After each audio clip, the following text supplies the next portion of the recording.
여러분 안녕하세요. 서울교육대학교 윤리교육과 박형빈 교수입니다. 이번 시간에는 여러분들과 한반도 통일교육과 세계 시민교육이라는 주제를 가지고 함께 고민해 보고자 합니다. 여러분들은 통일이라는 단어를 들으면 어떤 생각을 떠올리거나 어떠한 감정을 느끼시나요? 과거 예전에는 우리의 소원은 통일이다라는 노래만 듣고도 가슴 벅찬 시절과 세대와 시대가 있었습니다. 그런데 오늘날 세대는 어떠할까요? 통일에 대해서 어떠한 감정과 생각들을 갖게 될까요?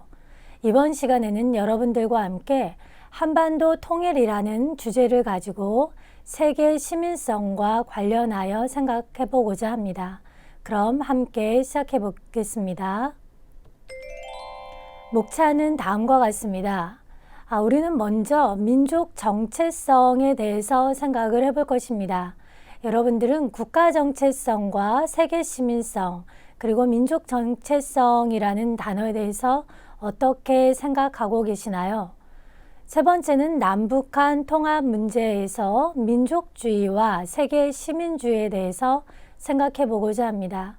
민족주의라는 이야기를 하면 21세기 4차 혁명 시대, 인공지능 시대라고 불리는 요즘 마치 민족주의가 굉장히 폐쇄적이고 닫힌 의미로 들리기 십상입니다. 그런데 우리가 한반도에서 통일을 이야기할 때 이 민족주의라는 민족 정체성이라는 이야기를 배제하고 통일을 이야기할 수 있는가? 라는 문제는 우리가 고민할 필요가 있다라는 생각이 듭니다. 그래서 세 번째 주제로는 우리가 민족 정체성과 국가 정체성 그리고 세계 시민성에 대해서 생각을 해보도록 할 것입니다. 마지막으로 여러분은 에밀 듀르켐에 대해서 들어보셨나요? 듀르켐은 흔히 교육사회학의 아버지로 알려져 있지만 엄밀하게 이야기하면 도덕 철학자로 분류하는 것이 타당하다라는 생각이 듭니다. 듀르켐이 이야기한 도덕성의 3요소와 사회 집단에 대한 애착과 같은 개념들은 우리가 민족에 대한 개념을 되새겨보는데 그리고 한 개인이 사회적인 존재로서 그리고 사회와 어떠한 연대감, 공동체 의식을 갖게 할 것인가, 어떻게 보다 나은 개인으로 사회적인 존재로 나아가게 할 것인가에 대해서 많은 시사점들을 안겨줍니다. 그래서 오늘은 에밀 듀르켐의 도덕론과 사회 통합을 함께 생각을 해보도록 하겠습니다. 그럼 시작해 보도록 하겠습니다. 한반도에서 통일교육이라고 한다면 여러분들은 어떤 것들을 떠올리시나요? 예전에는 반공교육을 이야기한 적도 있었습니다. 나는 공산당이 싫어요 라는 이야기를 듣고 자란 세대도 있습니다. 때로는 안보교육이 통일교육을 대신하기도 했습니다. 그리고 승공통일교육이라는 말과 통일안보교육이라는 단어가 사용된 적도 있습니다. 최근에는 통일교육이 평화통일교육으로 변모하면서 통일교육과 함께 평화교육을 함께 이야기하기도 합니다. 여러분들은 한반도에서 통일이라고 하면 어떤 교육을 먼저 떠올리시는지 한번 생각해 보시기 바랍니다.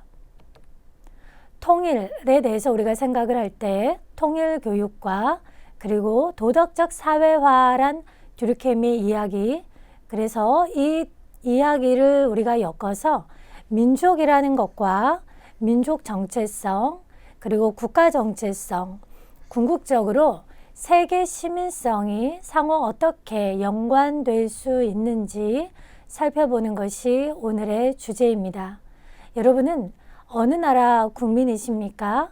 한 국가에 우리가 소속됨을 느낄 때 우리는 국가 정체성을 느끼게 됩니다.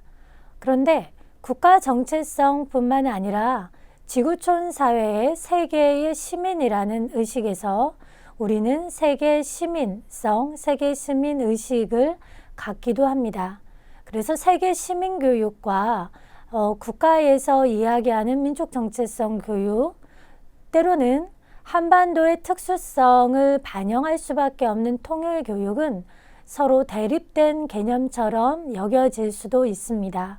그러나 과연 이 보편성의 개념이 한반도 특수성의 개념과 정반대의 개념일 수밖에 없는 것인지, 이번 시간에는 한반도의 특수성과 세계 보편성을 함께 논의하는 차원에서 통일교육과 세계 시민교육에 대해서 이야기해보고자 합니다. 여러분은 민족 정체성이라는 이야기를 들을 때 무엇을 먼저 떠올리시나요? 민족 정체성, 한민족, 배달민족, 우리는 단일 민족이야, 이런 말들은 이제 더 이상 사용하는 것이 적절해 보이지 않기도 합니다. 그런데 과연 통일, 남한과 북한은 같은 민족이야 라는 민족 정체성 혹은 민족주의적인 시각을 완전히 배제한 채 우리가 통일을 이야기할 수 있는가 라는 점은 우리가 고민해 볼 필요가 있습니다. 그래서 이 민족 정체성이라는 부분에 있어서 우리가 통일, 그리고 이 민족 정체성은 하나의 역사와 언어를, 공동의 역사와 언어를 사용하는 집단, 그래서 전통 문화를 갖기도 하고 때로는 혈통이 같기도 합니다. 그리고 이러한 것들은 한 개인에게 그 집단에 소속되는 소속감을 형성해 주기도 합니다. 결과적으로 이러한 것들이 지나치게 나아갔을 때는 폐쇄적인 민족주의로 나아가기도 합니다. 그렇다면 우리가 이러한 폐쇄적인 민족주의를 경계하면서, 그러나 동시에 민족주의가 갖는 긍정적인 부분들을 어떻게 통일교육의 차원에서 논의할 수 있는지 한번 생각해 볼 필요가 있을 것 같습니다. 통일을 위한 통일교육을 우리가 한번 생각을 해볼 때에 이 통일의 대상이 되는 것은 분명 남한과 북한 주민일 것입니다. 남북의 통일은 흔히 한반도 통일로 이야기되기도 합니다. 대한민국은 그런데 자유민주주의 국가로, 그리고 북한은 조선민주주의인민공화국, 즉 공산주의 국가로 분단된 이후 오랜 기간 동안 서로 다른 체제와 문화와 환경을 형성해 왔습니다. 그래서 남한에 사는 주민과 북한에 사는 주민은 체제 특성에 있어서 서로 다른 가치, 그리고 경향, 때로는 문화적인 측면을 갖게 되기도 합니다. 그렇다면 이 두 체제를 하나로 통합하는 사회 통합의 의미에서 이 통일은 어떠한 방향을 우리가 추구해야 될 것인가? 통일이 추구해야 되는 그러한 방향은 우리가 추구해야 될 통일 교육의 목적이 될 수가 있을 것 같습니다. 자, 그래서 우리가 정체성의 문제에 대해서 먼저 살펴볼 때에 국가 정체성을 생각해 볼 수 있고, 때로는 민족 정체성을 생각해 볼 수 있으며, 또 세계 시민으로서의 세계 시민성을 생각해 볼 수 있습니다. 여러분은 집단의 정체성을 이야기할 때 여러분 자신 안에 갖는 집단의 정체성, 민족 정체성은 어떠한 민족 정체성을 갖고 계시나요? 혹은 여러분들은 어떠한 세계 시민성을 갖고 있는지 말씀해 보실 수 있으신가요? 물론 우리는 대한민국 국민으로서 국가 정체성을 소유하고 있다라는 점에서는 아마 대부분의 학생들이, 대부분의 사람들이 자신 있게 이야기할 수 있을 것 같습니다. 그러면 이 3차원의 집단 정체성이 이 통일 교육이라는 차원에서 어떻게 유기적으로 상호 연관되는가에 대해서 우리가 생각해 보고자 합니다. 그래서 오늘 살펴볼 대표적인 사람은 바로 에밀 듀르켐의 도덕적 사회화라는 이야기에 주목할 것입니다. 이 사회라는 것에 대해서 에밀 듀르켐은 개인적인 인간은 굉장히 이기적인 존재이지만, 그러나 이러한 이기적인 개인이 사회적인 존재로 나아갈 때 도덕적인 존재로 나아갈 수 있다라고, 발전할 수 있다라고 보았습니다. 우리가 한반도 안에서, 대한민국 안에서 통일을 논의할 때 통일이라고 하는 것이 나와는 굉장히 상관없는 그러한 단어로 여겨진다면, 아마 우리에게는 그 공동체 의식이라든가 아니면 연대감이라든가 아니면 민족 정체성이라든가 아니면 국가 정체성의 측면에서 다소 나약한, 미진한 그런 모습들을 발견할 수 있을 것 같습니다. 그래서 바로 이 통일 교육을 이야기할 때 이 사회라는 측면, 국가라는 측면, 민족이라는 차원을 완전히 배제할 수 없는 이유이기도 합니다. 그것은 우리로 하여금 동질성을 갖게 하기 때문입니다. 내가 너와 함께 동질성을 느끼는 것은 내가 너와 같은 피부색, 내가 너와 같은 머리 색깔, 혹은 내가 너와 같은 언어를 사용할 때 더 많이 동질감을 느끼게 됩니다. 그러면 우리가 북한 주민에게 여러분들은 얼마만큼의 동질감을 느끼시나요? 예전에 남북이 축구 경기나 이런 걸 할 때 보면 북한이 다른 나라와 축구 경기를 할 때 많은 한국인들이, 많은 남한 사람들이, 남한 주민들이 북한을 응원하는 경우들을 많이 종종 목격했습니다. 왜 그럴까요? 우리도 모르게 우리는 같은 민족이야, 같은 역사를 지니고 있어, 같은 언어를 사용해, 우리는 같은 한반도의 같은 당군의 조상이지 라는 보이지 않는 우리의 동질감이 우리로 하여금 긴밀한 그러한 마음의 연결선을 찾도록 만들어주는 것은 아닌지 우리가 되돌아볼 필요가 있을 것 같습니다. 또한 중요한 것은 한 집단이 생존하고 번영하는 데 있어서 이런 공동체 의식이 굉장히 중요한 역할을 한다는 것입니다. 한 국가가 발전하는 데 있어서 그 국가에 대한 동질성을 그 시민들이, 국민들이, 공동체 구성원들이 갖고 있지 않을 때 그 국가의 존망은 위태로워질 수밖에 없기 때문입니다. 그런데 이러한 역할을 하는 가장 중요한 요소, 인자 중에 하나가 바로 교육입니다. 교육은 한 사회 안에서 개인을 사회적인 존재로, 구성원으로서 만드는 큰 역할을 하기 때문입니다. 그래서 두 번째 우리가 생각해 볼 주제가 바로 이 민족 정체성과 국가 정체성, 그리고 세계 시민성에 대한 부분입니다. 여러분, 민족 정체성과 국가 정체성, 세계 시민성이 상호간 배타적인 개념으로 생각을 하시나요? 아니면 상호 밀접한 관련을 갖는, 때로는 어떠한 개념이 다른 개념을 배타한 것으로서의 그러한 개념으로 생각을 하고 계시나요? 여러분들은 이 세 가지의 정체성의 개념을 유기적인 측면에서 파악할 필요가 있습니다. 먼저 우리가 살펴볼 개념은 바로 ethnic identity라고 하는 민족 정체성입니다. 여러분은 어떠한 민족 정체성을 갖고 계시나요? 과거 예전 세대들은 우리는 배달민족이야 라는 이야기들을 많이 했습니다. 우리는 한민족이야 라는 말도 많이 사용을 했습니다. 여러분은 어떠신가요? 사람들의 의식 안에 있는 그러한 의식이기도 하고, 특히 이 에스닉 아이덴티티는 혈통, 혈연, 혈연과 같은 인종적인 차원도 많이 갖고 있습니다. 그런데 중요한 건 이러한 민족 정체성이 개인의 선택과 행동에도 아주 큰 영향을 주게 된다는 것입니다.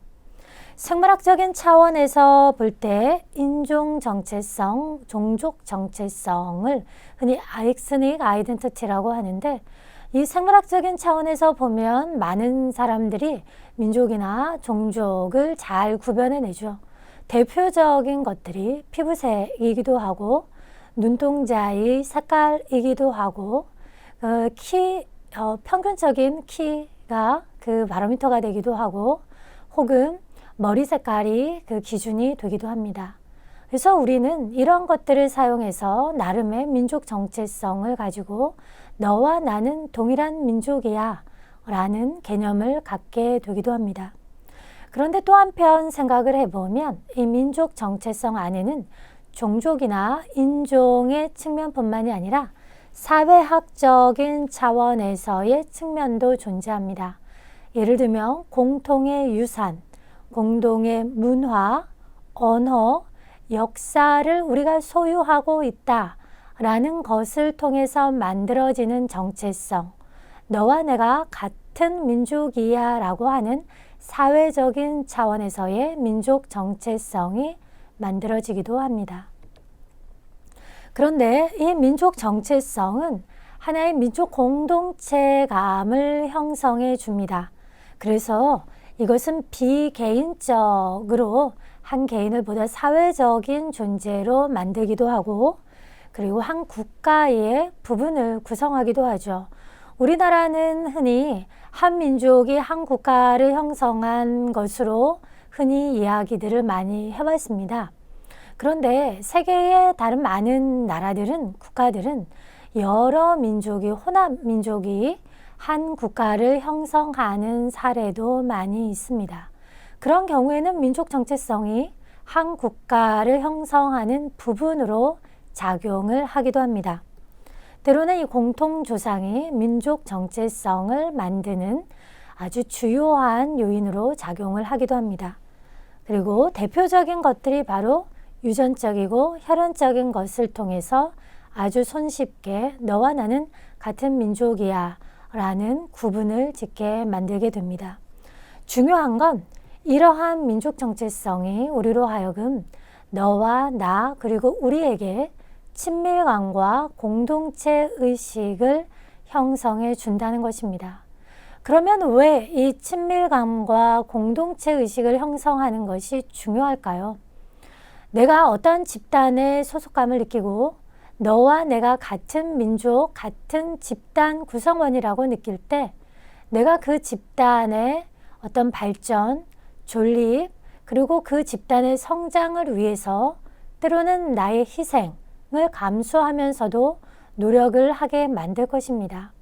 그런 차원에서 본다면 우리가 남과 북이 같은 민족이야 라는 남한 주민과 북한 주민은 같은 민족이야 라는 그러한 민족 정체성은 우리로 하여금 통일을 나와 상관없는 머나먼 이야기가 아니라 내가 추구해야 될, 내가 노력해서 성취해야 될, 그리고 우리 공동체의 하나의 공동 목표로서 인식하게 만든다는 차원에서 중요하게 작용할 수 있다라는 것입니다. 또한 국가 정체성과 시민성을 우리가 생각을 해볼 때에 내셔널 아이덴티티라고 하는 것은 한 국가의 존속과 발전, 그리고 국가의 존립을 좌우하는 중요한 인자가 됩니다. 만약에 한 국가의 구성원인 국민들이 그 국가와 관련된 국가 정체성을 소유하고 있지 않다면 아마 그 국가의 전쟁과 같은 위기 상황에서 누구도 아무도 그 국가를 위해 싸우려고 하지 않을 것입니다. 그렇게 된다면 그 국가는 더 이상 존재하기가 어렵겠죠. 그래서 국가 정체성은 한 국가를 존립하게 하고 발전하게 한다는 점에서 굉장히 중요한 의미를 갖게 됩니다.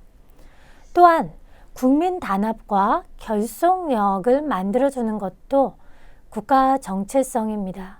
결속력에서 나아가서 개개인으로 하여금 그 국가에 대한 충성심도 더 많게, 더 크게 만들어준다는 것도 바로 국가 정체성의 역할이라고 할 수 있습니다.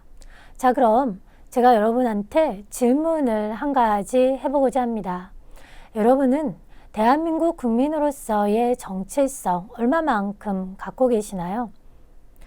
예전의 세대는 지금은 없어졌습니다만 예전의 세대는 특정한 시간이 되면 애국가가 울려 퍼졌고 국기에 대해서 우리가 경례를 했던 그러한 시기도 있었습니다. 물론 국가에 대한 무조건적인 충성, 무조건적인 애국심이 반드시 도덕적인 것이냐라는 점에 대해서는 우리가 의문을 가져볼 수 있습니다. 지나친 국가 충성심은 때로는 다른 국가와 민족에 대해서 배타적으로 작용할 수도 있고 그로 인해서 타 민족에 대한 침략, 전쟁과 같은 역사를 통해서 우리가 보는 많은 문제점들을 이야기할 수도 있기 때문입니다. 그런데 한 국가 안에서 생각해 본다면 그 국가의 존립과 발전에 이 국가 정체성은 뗄래야 뗄 수 없는 영향력을 끼칠 수밖에 없고 결과적으로 그 국가의 존립은 한 개인의 존립하고도 밀접한 관련이 있다라는 점도 우리가 생각해 볼 수 있습니다. 영화를 한번 예를 들어 보겠습니다. 여러분들 예전에 있었던 영화였는데요.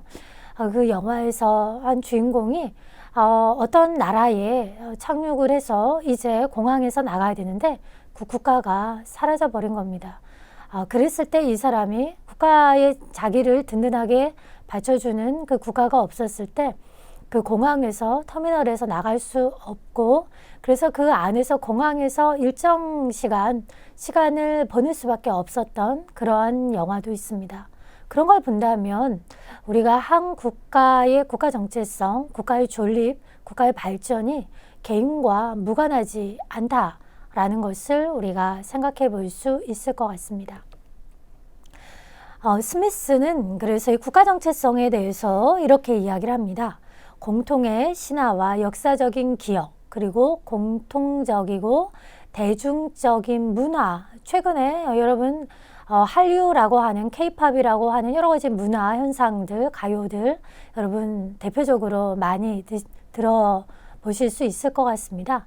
그런 것들이 우리로 하여금 나는 대한민국 국민이야 라는 국가 정체성을 만들게 한다는 것입니다. 그리고 모든 구성원에 대한 공통의 법적 권리뿐만이 아니라 의무를 주기도 합니다. 여러분들은 대한민국 국민으로서의 권리와 의무도 갖게 되는 것이죠. 이것이 바로 우리가 갖는 국가 정체성의 부분하고 관련을 갖게 됩니다. 또 구성원들을 위한 영토 이동성을 지닌 공통의 경제죠. 대한민국 안에서 강원도로부터 해서 제주도까지의 하나의 경제 공동체로서의 대한민국을 우리가 생각을 해볼 수 있습니다. 또 다른 학자는 국가 정체성에서 이렇게 이야기를 합니다. 국가 정체성이라고 하는 것은 심리적 차원에서 생각을 해볼 수도 있고 문화적 차원에서 영토적 차원에서 그리고 역사적 그리고 정치적 차원에서 이야기할 수 있다. 그런데 여기서 중요한 건 바로 이 심리적 차원입니다. 여러분들은 심리적 차원에서 어떠한 국가 정체성, 결속감을 갖고 계십니까? 그래서 국가 정체성을 만드는 여러 가지 요인들이 있습니다. 특정의 이미지를 떠올리실 수 있죠. 대한민국을 떠올리면 여러분들은 어떤 이미지, 태극의 이미지, 무궁화라는 어떤 꽃, 여러 가지를 여러분은 생각하실 수 있을 것 같습니다. 특정의 이미지, 공동체 의식을 강화하는 상징도 있죠. 우리를 묶어주는 상징 등은 어떤 게 있을까요? 과거에 건전하지 못하게, 건강하지 못하게 사용되었던 공동체 의식을 강조했던 상징, 나치가 사용했던 그 나치의 표식이 있었죠. 그런 것들이 결속력을 강화하게 하는 하나의 상징의 역할을 한다는 것입니다. 그것은 구성원들에게 권리를 부여할 뿐만이 아니라 충성심을 상승하게 만들기도 합니다. 내가 우리나라를 위해서 무엇인가 열심히 노력을 할 거야. 애국자가 될 거야. 대한민국의 발전을 위해서 국익의 발전을 위해서 나는 이바지하겠어. 이런 것들이 바로 우리의 충성심의 일부분이고 하나의 양상이라고 할 수 있습니다. 때로는 국가 공동체감은 공동의 적을 창출하기도 합니다. 우리 공동의 적하면 떠오르는 나라들이 있을 것 같습니다. 과거 역사를 뿐만 아니라 최근에도 뭐 여러 가지들을 우리가 생각해 볼 수가 있겠죠. 이런 것들이 바로 우리의 국가 정체성의 역할들입니다.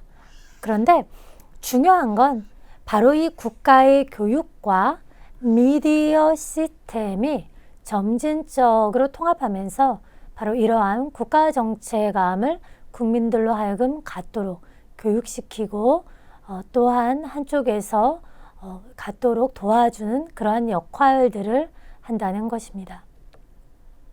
자, 그래서 또한 우리가 또 생각을 해볼 것이 한반도의 특수성 뿐만이 아니라 이제 우리가 속한 지구촌 사회 안에서 보편성을 생각해 볼 필요가 있는데요.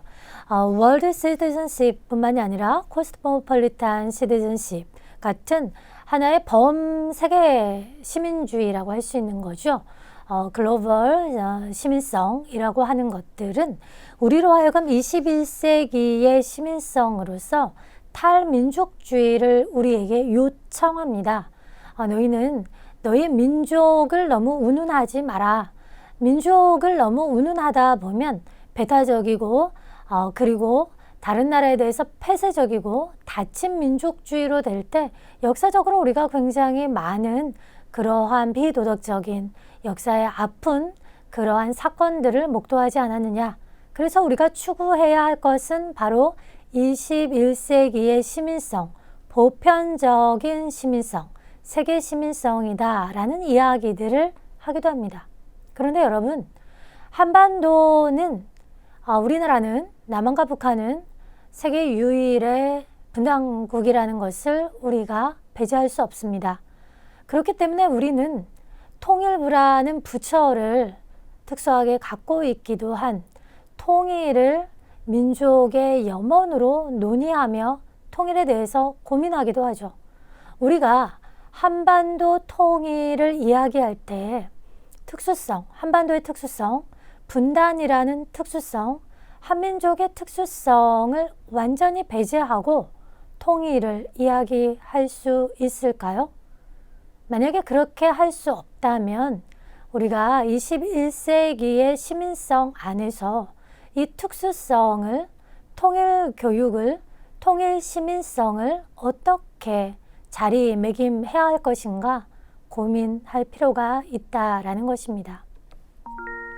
그래서 우리가 주되게 고민할 부분이 바로 이 민족주의와 세계 시민주의라는 것입니다. 남북한 주민의 통합의 문제에 있어서 이 민족주의는 배타적이고 폐쇄적으로 절대 흘러서는 안 되겠죠. 그건 우리가 분명히 경계해야 할 것입니다. 그런데 이 민족주의가 우리로 하여금 하나의 민족 정체성을 갖게 만들고 그러한 민족 정체성이 남한과 북한을 하나된 우리를 향한 지향점을 갖게 하는 공동의 목적을 갖게 하고 연대감을 갖게 한다면 우리는 이러한 민족 정체성, 민족주의를 완전히 배제하기 어려울 것 같다라는 생각이 듭니다. 왜냐하면 이러한 애착과 소속감은 우리로 하여금 동질성을 갖게 할 뿐만이 아니라 집단의식을 통해서 일종의 충성심을 갖도록 도와주기 때문입니다. 민족에 대한 충성심은 민족에 대해서 우리가 헌신하고 민족과 함께 발전할 수 있도록 노력하도록 만들어주겠죠. 그러한 민족은 성장하고 발전하고 지속적으로 존립하게 될 것입니다. 그래서 이 민족 정체성의 부분을 우리가 통일 주체로서 생각할 때에 이 민족이라는 말을 완전히 버릴 수 없다라는 것입니다. 그렇다면 과거와는 달리 우리가 추구해야 될, 우리가 새롭게 이야기해야 할, 우리가 논의해야 할 통일 교육의 담론으로 끌고 와야 할 민족주의는 어떤 모습, 어떤 양상을 띠게 될 것인가 고민할 필요가 있겠지요. 바로 그래서 우리가 제시하고자 하는 것이 바로 민족 정체성을 배태한, 포함한, 내포한 세계 시민성으로서의 민족 정체성입니다. 다시 이야기하면 민족 정체성이라는 특수성과 세계 시민성이라고 하는 보편성이 상호 대립하고 갈등하기보다 상호 유기적으로 연결될 수밖에 없고 연결되도록 나아가야 한다라는 것이죠. 그것은 통일 한반도가 추구할 것은 체제 이념에서 자유민주주의나 집단주의, 북한의 유일사상을 우리가 어떻게 통합할 것인가, 사회통합을 넘어서 사람통합을 이룰 것인가 고민을 해야 하고, 그러한 개인과 사회 안에서 개인이 보다 그 사회의 공동체의식, 사회의 연대감을 어떻게 갖게 할 것인가를 우리가 고민할 필요가 있다는 것입니다. 그럴 때 우리는 민족 문화와 민족주의를 완전히 배제할 수 없다. 그렇다면 통일의 논의에 있어서 민족 통일이라는 말을 우리가 사용할 수밖에 없다면 우리가 사용해야 하는 그러한 민족 통일의 민족주의의 의미는 바로 세계 시민성을 배태한 것으로서의 혹은 민족 정체성을 배태한 것으로서의 세계 시민성을 우리가 추구해야만 하지 않는가라는 질문을 해볼 필요가 있을 것 같습니다.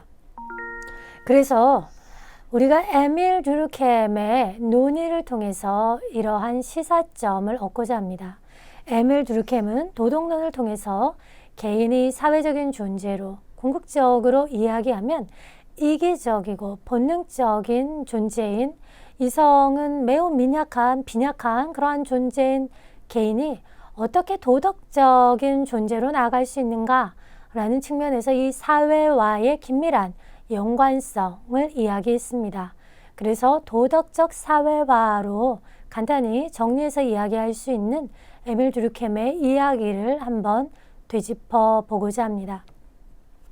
에밀 듀르켐은 도덕교육에서 도덕성과 사회에 대해서 깊은 성찰을 했습니다.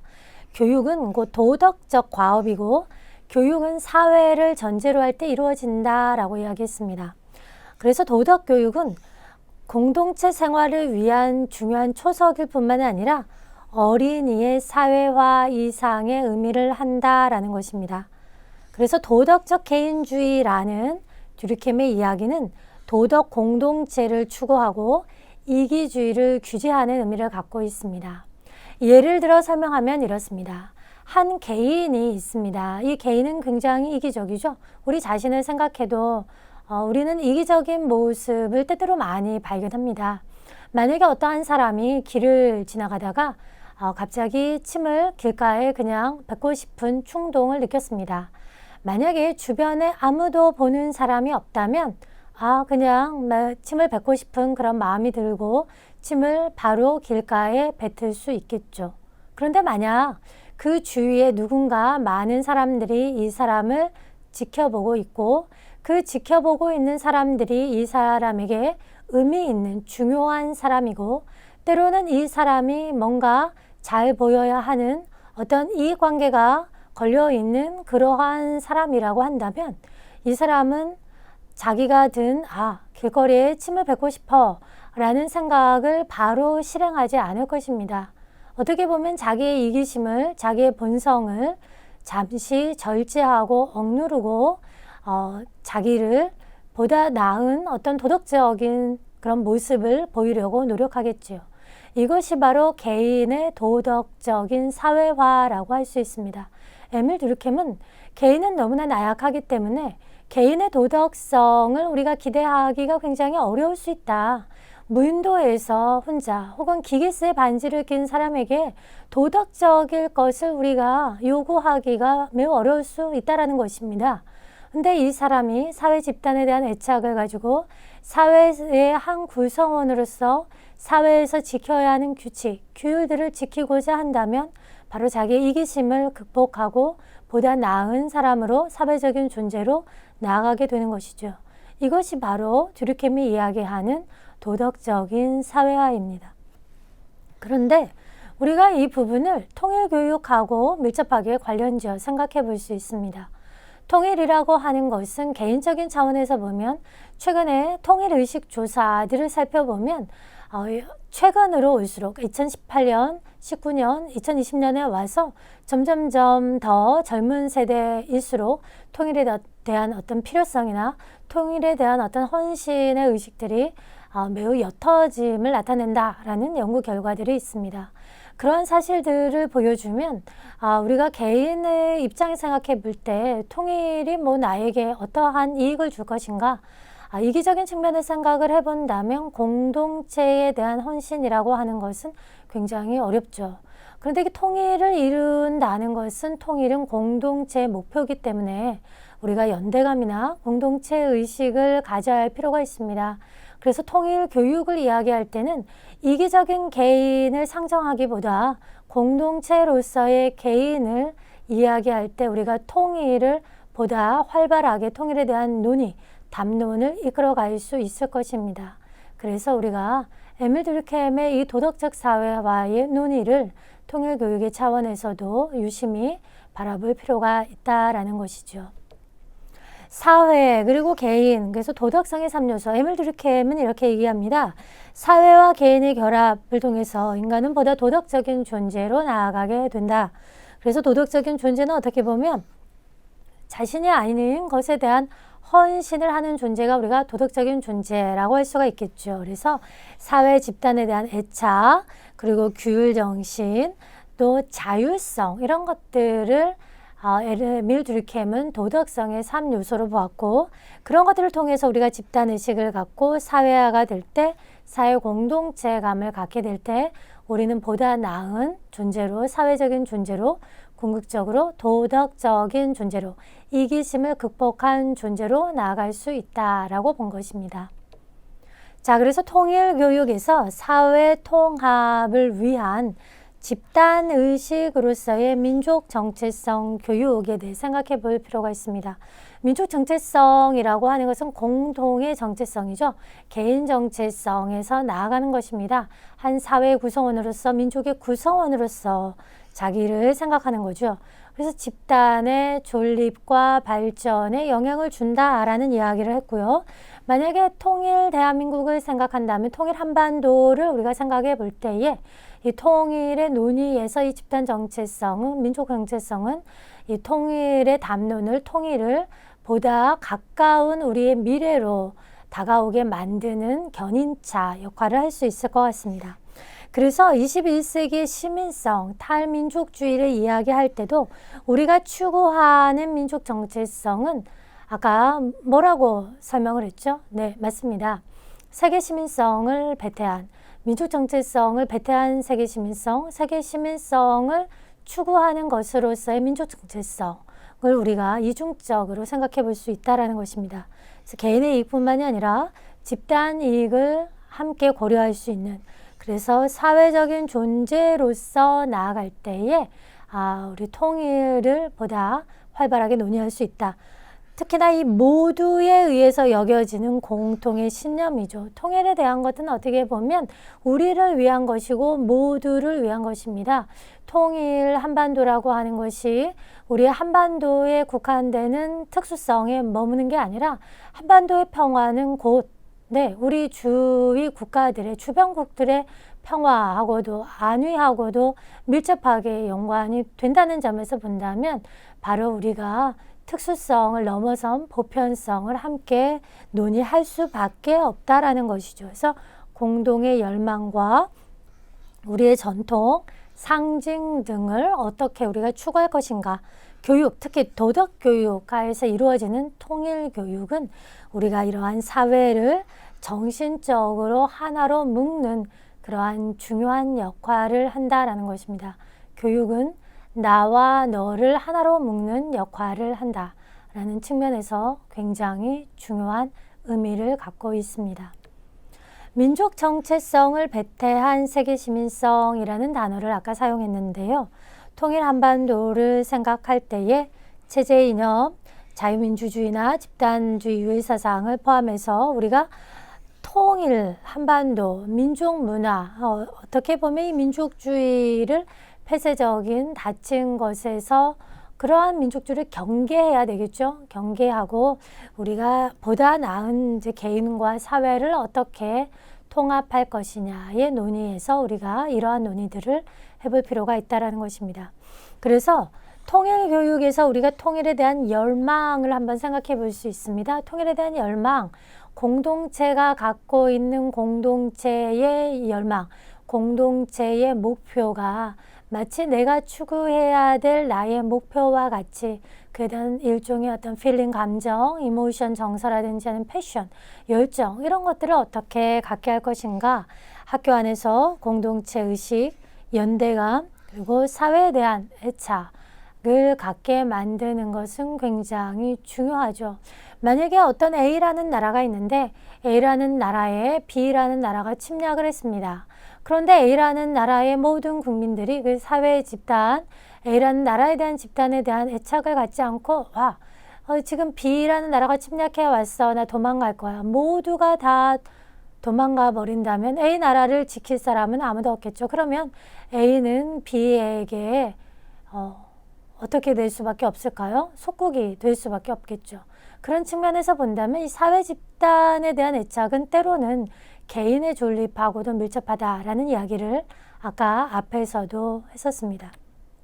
그래서 도덕적인 존재로 나아가기 위해서 집단에 대한 감정, 의식은 집단과 사회를 나의 문제로, 집단과 사회의 문제를 나의 문제로 만드는, 그래서 나의 자기 중심성을 극복하게도 만들어준다.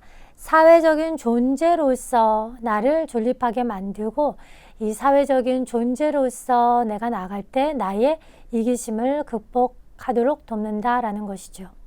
자, 그래서 통일교육에서 이 민족 정체성을 우리가 생각할 때에 열린민족주의라는 말, 이 열린이라는 말을 한때 많이 썼습니다. 열린 말을 다른 말로 어떻게 사용할 수 있을까요? 폐쇄적이지 않은, 닫히지 않은, 우리 모두를 위한 민족주의, 이런 말, 다양한 말들을 우리가 용어들을, 단어들을 활용할 수 있을 것 같습니다. 자기 종족 중심주의를 탈피한 거겠죠. 폐쇄성을 극복한 거겠죠.